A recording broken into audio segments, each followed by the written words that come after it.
finally get to talk to you properly. So first of all, I just want to ask you about your selection of poems, perhaps starting with... Well, actually, I'll start with the Ginsberg, because American poetry began by being my major influence. I started writing in the 50s, really seriously, and I was very impatient with English New Movement poets, and looked across to the Atlantic to find something freer, more open, more rich somehow, less turned inward and apologetic. Though, of course, some of the New Movement poets remain great poets. I mean, we all think of Larkin as part of that movement, and my great friend Donald Davy was a very serious critic, part of it. But Ginsberg, I found all on my own. That was another thing. I found him before anyone had heard of him, poking around in some little shop in Charing Cross Road. I picked up Howl, and this is one of the poems from that first edition of Howl, and I was just bowled over. So full of richness, so full of humour, so full of life, really, in comparison. So I wanted to write out of life and the richness of life, if I could possibly manage it. And you met Ginsberg. In your memoir, you talk about him sleeping on your sofa, I think. Yes, indeed, he became a friend. I'm not sure why I chose the poem, though, because I chose the poem as being the first poem of that American nexus, which led actually to my becoming the editor of a small magazine in Cambridge, and publishing Ginsberg and publishing Olson and Ferlinghetti and Corso and people like that, and indeed making friends with a whole generation of poets. Satire was another matter. I have to move 10 years on after my experimental period as an editor.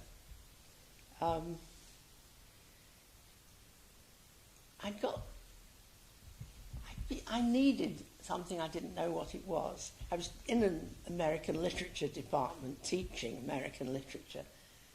And by the way, I'm not a Russianist. I have 4 Russian grandparents, but I'm not a Russianist.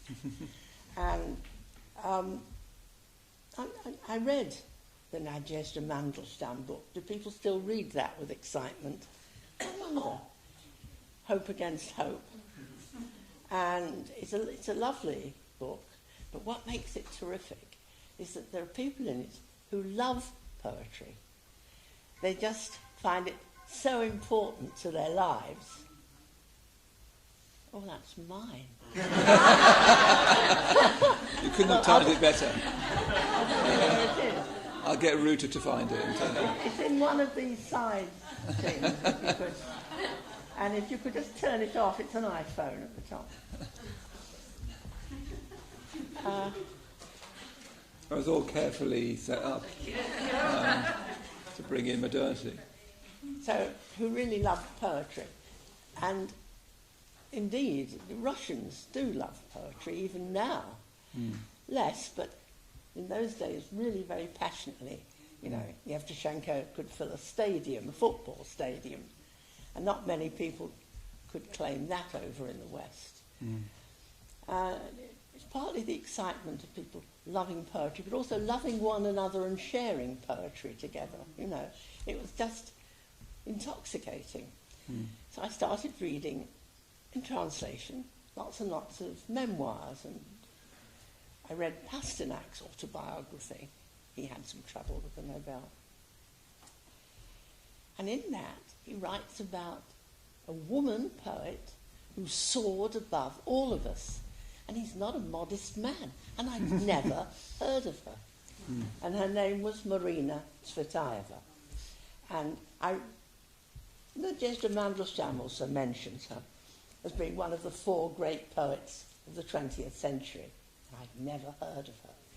I thought, well, I must find out about this. She wasn't translated.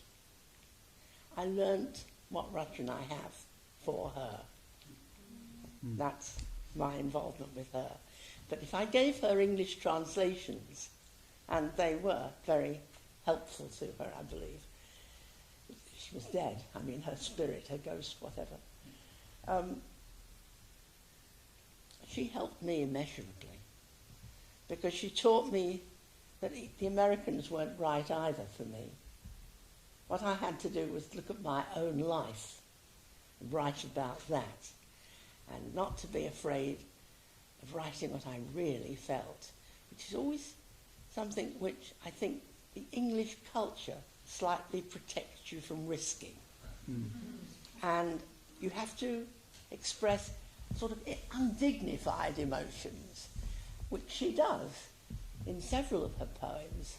She isn't always so arrogant as she is in Attempt at Jealousy, but she's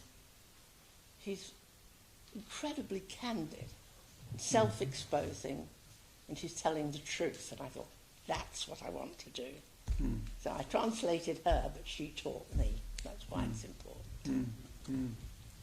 So let's move on to you a little bit, and then Yes. I mean, in a way, we're already there, but I wanted to start with your grandparents. You know, they all come from Odessa, and I wanted to perhaps say a little bit about the meaning of that for you in your life. I was very struck by some of the reminiscences in your lovely memoir. You talk about your father, for instance, not buying you toys from Germany and so on. Well, I grew up in the 30s. I was born in 1930. And there was a lot of anti-Semitism then. And you reminded me, again, of something I've never really quite forgotten, which is that when I was about, well, I don't know, I suppose 7, 6, 7, 8, something like that, young anyway, I was given, in my primary school, it would have been, one of the silver medals you get for doing good work. It's one a week. It wasn't a big deal. But I got one, and I was wearing it terribly proudly on my little navy blue tunic. And I was getting my coat off and getting ready for going to afternoon school. And a girl came up to me from that class I was in and said, "You're nothing but a dirty Jew. My father said so." I was appalled. And I was frightened too, because in those days, we all knew what was happening in Germany, and my father would indeed not buy me a German toy, because he said it was a wicked country. He meant, of course, it was Hitler and the Nazis were wicked, not the Germans. But he wouldn't buy me toys, even rather cute ones, which I wanted very much. And he spoiled me absolutely rotten, so I knew there was something seriously amiss. And of course, the real damage done to me by that was that after the war, when I saw what had happened to people in Germany, in the camps, and not in Germany, mainly Poland, all over Eastern Europe, really, I couldn't but think that's what would have happened to me, as indeed it would, if England had not won the war. Yes. I mean, you say in an interview that you feel that you've, I think I can quote you, you said, "I still seem to trail a kind of awareness of that terrible abyss I might have been caught up in."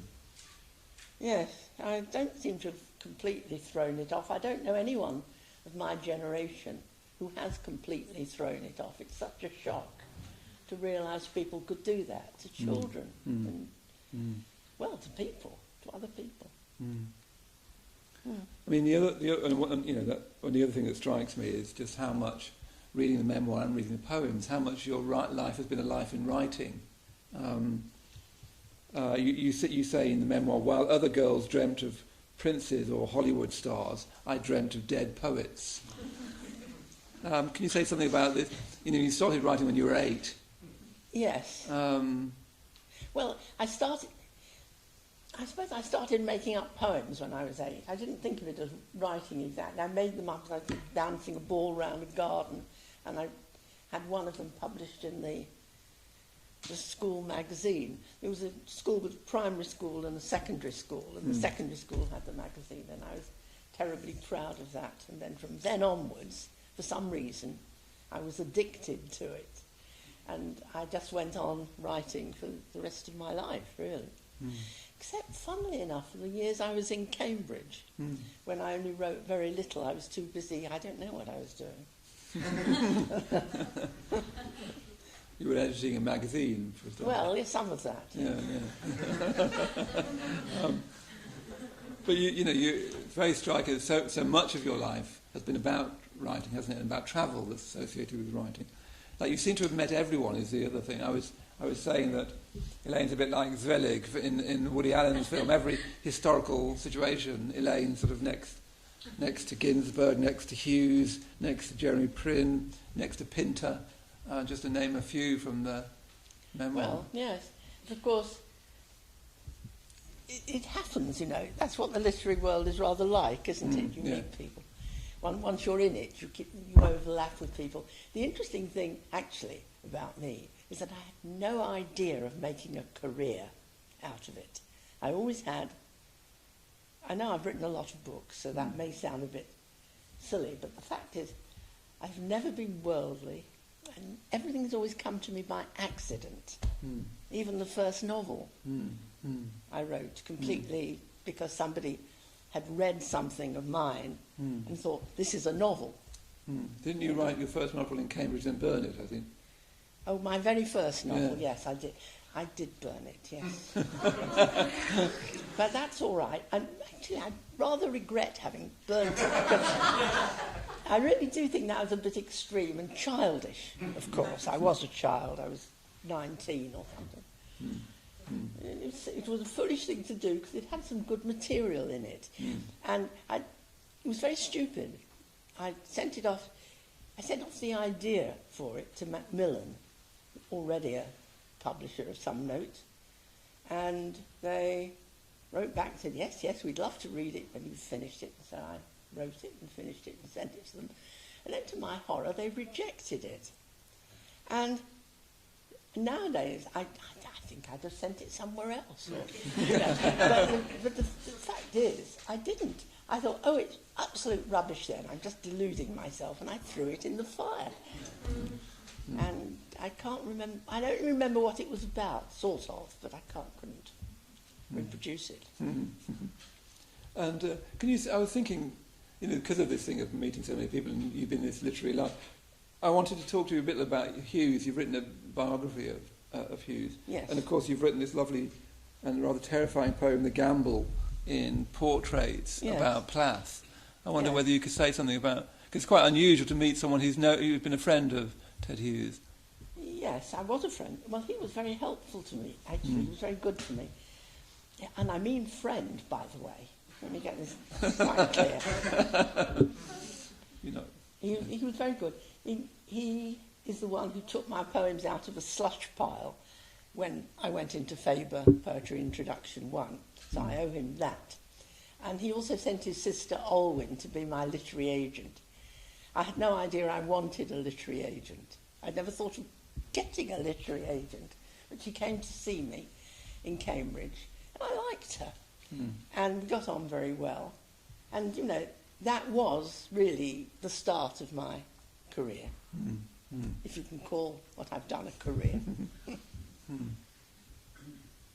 And how did Hughes strike you? Because there's a photograph of you together at Arvon, for instance. Oh, is there? There is in the memoir, yes. Oh, is that where it was? Yeah, I think that's so. Yes, well, how did he strike me? The first time I met him, he was dressed completely in black and sitting in a window of Olwyn's flat, and he struck me as being, huge, like everyone always says about him, an enormous figure, and not saying very much. And then we talked about Svetaeva, whose translations I just published with OUP. We talked about her, and I think I was a bit frightened of him, but then I tend to be a bit frightened of very famous people, funnily enough. You say I knew all these people. They make me timid, and I don't remember much about the occasion. But I saw him a good deal after that, and through him I met a lot of people. I met Yehuda Amichai, who was a wonderful poet, Polinsky, is another wonderful poet. And in a way, he was my connection to this world you speak of. Yeah, yeah. Except for Yevtushenko. I brought Yevtushenko to him, as it happens. Yes. Whilst we're on people, I wanted to talk to you about your husband, Arnold Feinstein. I mean, the poems that I think I've been most struck by are the poems from Talking to the Dead, Yes. which is really a sequence of elegies. Yes. It is. And again, what's striking about it is the searing honesty of the collection, including being honest about quite difficult feelings about between you. And again, in the memoir, that's true. I wonder whether you might sort of introduce him, because he's very much in the poems. You had a job, actually. He was a difficult man, but I was a difficult wife. I'm perfectly clear about that. Not a terrible mother, but not a very good wife. Anyway, he, as a man, he was very brilliant.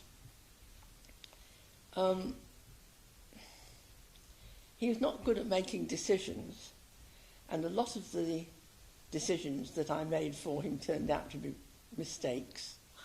But then, I did the best I could. We did love one another, and we stayed together after over 50 years. We had several little goes. I didn't go into it really much in the memoir, of trying to separate out, but somehow we couldn't manage it, in spite of all the reasons, good reasons, some of them, there might have been for separating.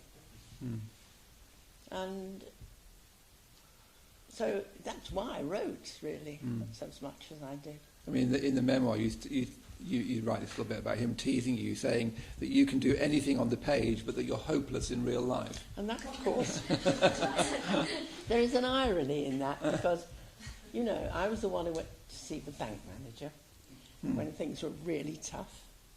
And anything that was done in the real world was done, in that real practical world, was done by me. But he's right. I couldn't change a plug. I couldn't do all the things that you're supposed to know how to do if you're a decent feminist now. Look, from the memoir, it looked like housekeeping was a bit iffy as well. But then, housekeeping on both. Look, neither of us were tidy. It was very difficult to attribute blame in that area.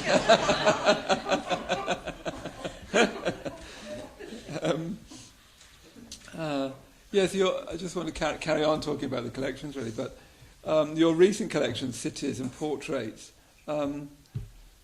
I don't know whether I've got this right, but there seem to be a strong sense of summation in those collections. Do you think that's true?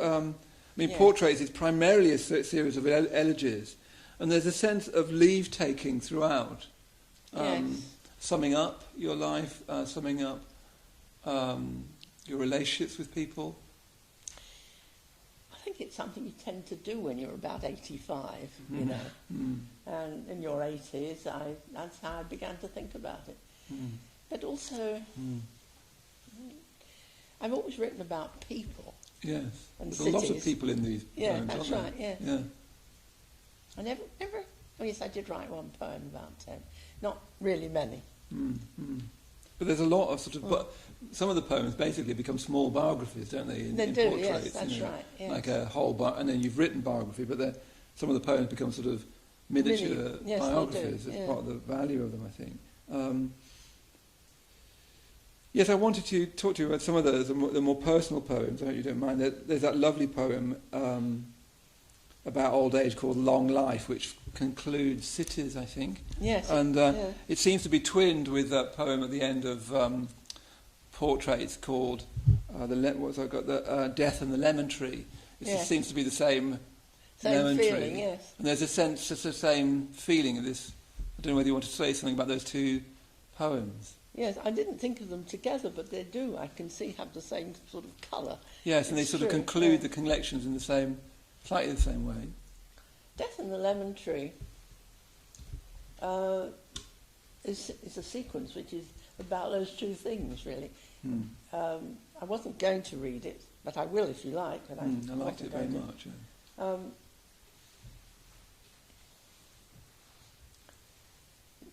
I have, in fact, I'm glad to say, it's still alive, a lemon tree, which sits in the living room of my house and produces lemons, which is amazing, and I love it. It's partly because it's south-facing garden and so on. And it tends to shrivel if you forget to water it, so suddenly it dropped all its leaves, and I thought, oh, God, the thing's died, I've killed it. But I haven't, in fact. I did all the things, the sugar sprays and so on that I was supposed to do. And then I went away to read in Greece, where, of course, lemon trees grow quite happily, dry in the sunshine and not watered by anybody, as far as I could see, just need to grow. So, and when I came back, my lemon tree had recovered. Not very much recovered, just put out a few little green shoots, so I knew it wasn't completely dead. And that's resonated because through that year, the whole year, people I knew had been dying. It is the most terrible and inevitable thing that if you survive people who die. And they're your age, and they've had a very similar sort of life, and they're close friends, and suddenly there's nobody there. Or they get very ill. It's quite terrible. And there's a sort of temptation to sort of not to reconcile. You have to be reconciled to that. That's what life's like. But there's a temptation to kind of slip down and accept it and sort of think, oh, well, I'm going now. And you mustn't do it. You're quite right. You have to go on enjoying life as passionately as you can. Good. I mean, again, I'm just sort of trying to talk about this question of summation. In the memoir, you say poetry matters, that it is a spiritual strength, just as a belief in God might be. Can you say why poetry matters and why it's a spiritual strength? You say just as a belief in God might be. And in some ways connected to that. Yes, I do think that's true, but I'd be very hard put to justify it. I'm not sure I can. It is, music also has the ability to make you feel richer, not wealthier, richer, quite different. And poetry excites a kind of attention. It seems very healthy.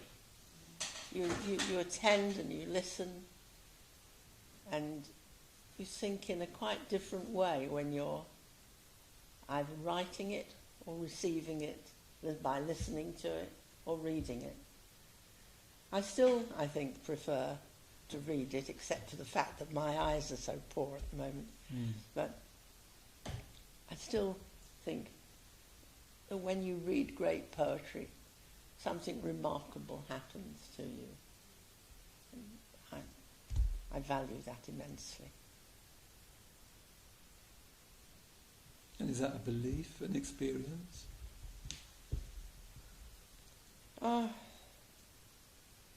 Belief. It just happens. Yes. Indeed. So just to start to sort of conclude, I mean, you've been writing poems since you were 8, bouncing a tennis ball in Groby Road. And when you read the poems and when you read the memoir, one of the things that I notice is the costs of poetry. In many ways, that you've felt compelled to write, whether it's novels, whether it's biography, whether it's poetry.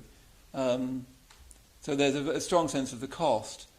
What are the gains? What has been the gains for you? It gave me strength through some very bad times, and there have been very bad times. If you can write it down and tell it truly, for some reason, it feels better. I don't know why, but it does. And I don't just mean it gives you a plot for a novel, but when you write it down and give it to other people, you see it differently. And it doesn't any longer feel as though it's something you're carrying all on your own, which nobody else shares.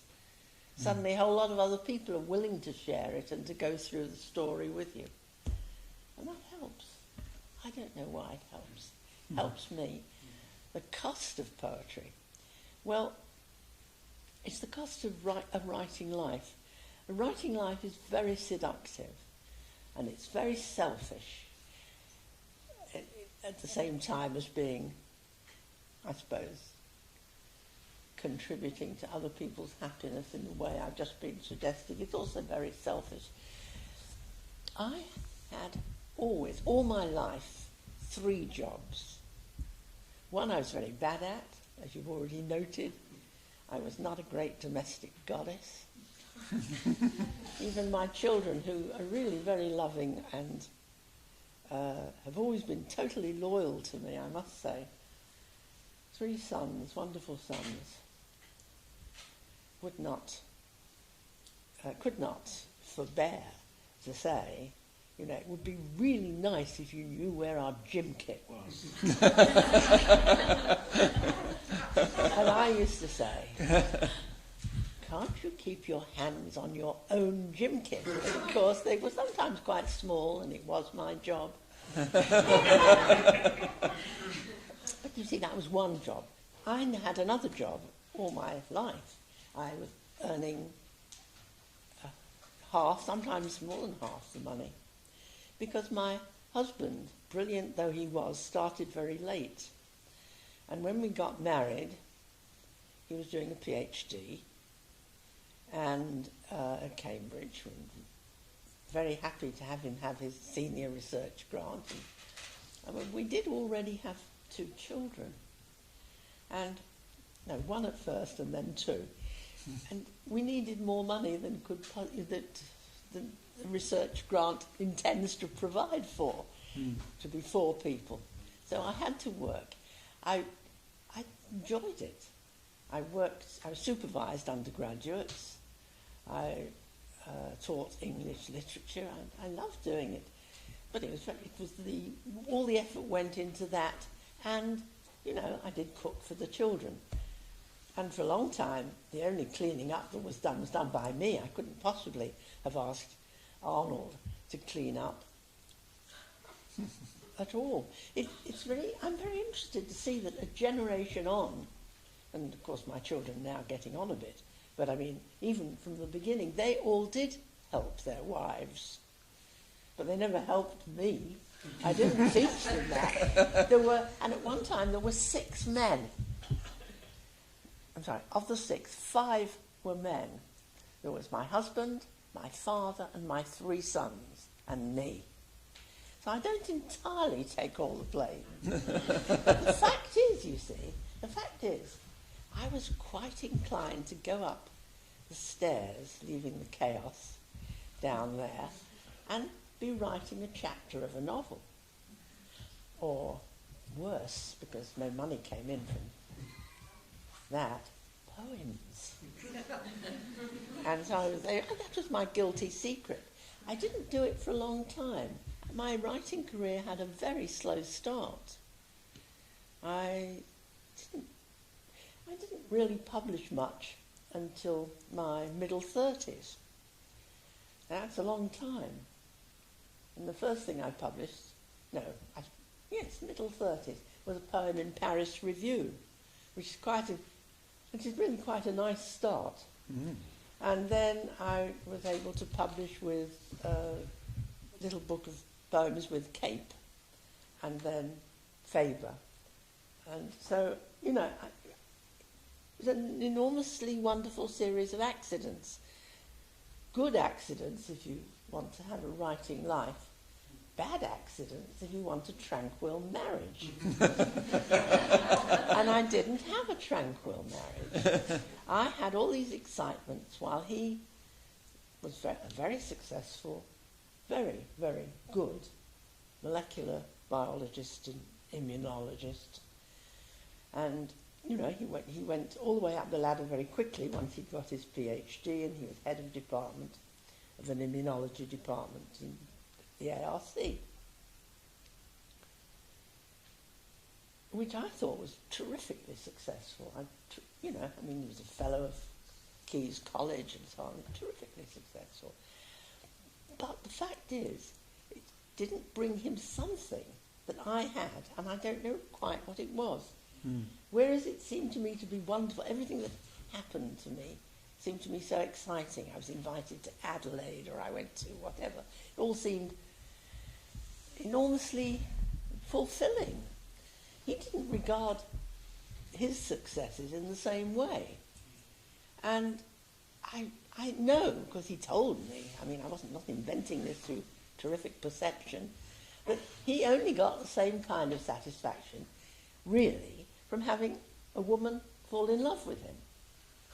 And that was much more dangerous to the marriage. But he sort of felt he was entitled to it because, I was all lit up and excited and guilt. There's no point having guilt about it, but I do see I was not conducive to a quiet life. And the benefits of that, just to finish? Yes. I'm sorry? The benefits of poetry, particularly. Not just for you, can you say more about? Well, there were 2 or 3 really difficult situations in the marriage, which I talk about in the memoir, or 2 of them anyway, and they fed me in a way. They hurt me terribly, because I must tell you, I devoted an enormous amount of energy to his life. It doesn't seem obvious from the account I've given, but that bit I really did do. I thought, that was the deal. Nothing to do with me when we got married. I was going to help him become what he wanted to become. So I was usually the one who did the application forms. I did all sorts of things to help him. And it seemed a complete betrayal when he betrayed me with other women. Even though he came back, it's very hurtful. And poetry helped. Because, like Tsvetaeva, I comforted myself with it. But I told the truth in it. And I wasn't trying to expose him. Or how bad. Usually in some of the fiercest poems, I use classical myth or something like that to put my feelings in. Sometimes I don't bother to conceal it. It's really about me.